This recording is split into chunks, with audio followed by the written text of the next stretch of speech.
Watermelons are big business in Oklahoma. Just ask anyone from Rush Springs, where they combine business with pleasure each year at their annual Watermelon Festival that's always held the second weekend in August. Now, as a matter of fact, there are over 15,000 acres of watermelons planted last year, 1992, as a commercial planting. And there's no telling how many home gardens have a watermelon vine or two of their own. Now, watermelons come in many sizes and shapes, so there's lots to choose from. You can choose from over 25 varieties of icebox types, 65 varieties of oblong, and those come in green, gray, or striped colors.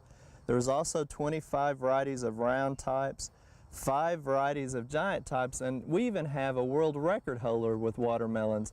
Mr. Vernon Conrad placed third in the 1992 World Pumpkin Confederation weigh-off. Now, obviously, they weigh more than just pumpkins, but that was in 1992, and his weight was 161.5 pounds for the watermelon. So you can even grow giant types. We have 10 varieties of space savings, 20 yellow meated, 15 seedless, and there's even 2 varieties of edible seeded varieties of watermelons. So what does all that mean? Well, there's a lot to choose from in various colors and shapes, especially if you want to try something different for some summer activities, and that's carving watermelons. Now, what we have here is a Melon Light Carve-A-Lantern kit, and we purchased this, and obviously they got the idea probably from pumpkin carving, but in the book it comes with recipes, tools, directions, your different diagrams, and it's a lot of fun that you want to involve the kids with possibly too. Now, the first thing that you want to do is take your diagram, and we made copies of them so we can use them a little bit longer, and they give you permission to do that. And you want to match it up with the size of your watermelon, and we're just going to use one of these flamingos. Now, the best way to work with these would be to just get a trash bag and put the watermelon in your lap where you can work with it a little bit easier.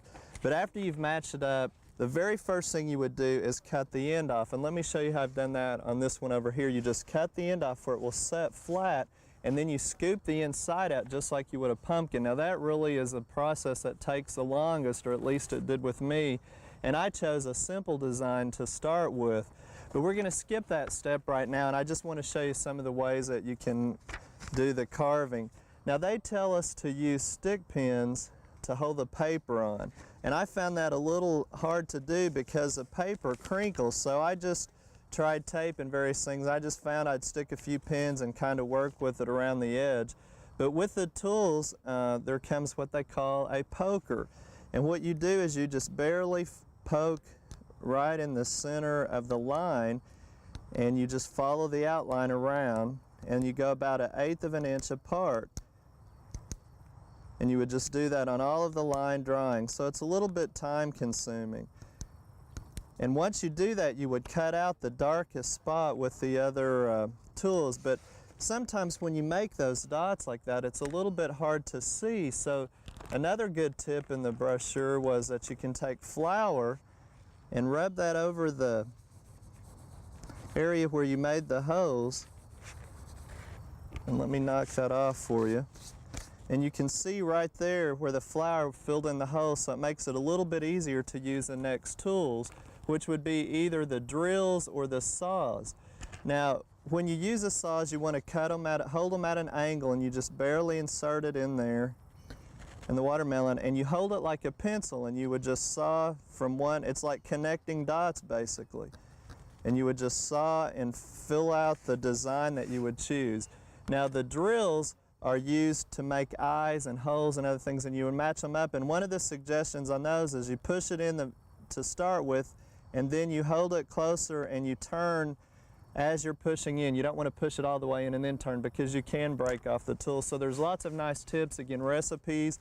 There's designs to use, like say easy ones. This is a fish that I did in a lantern type, but they also give you recommendations where you can use fruit bowls and cut out the center, use it in fruit salad, all kinds of various ways. So it's a nice idea.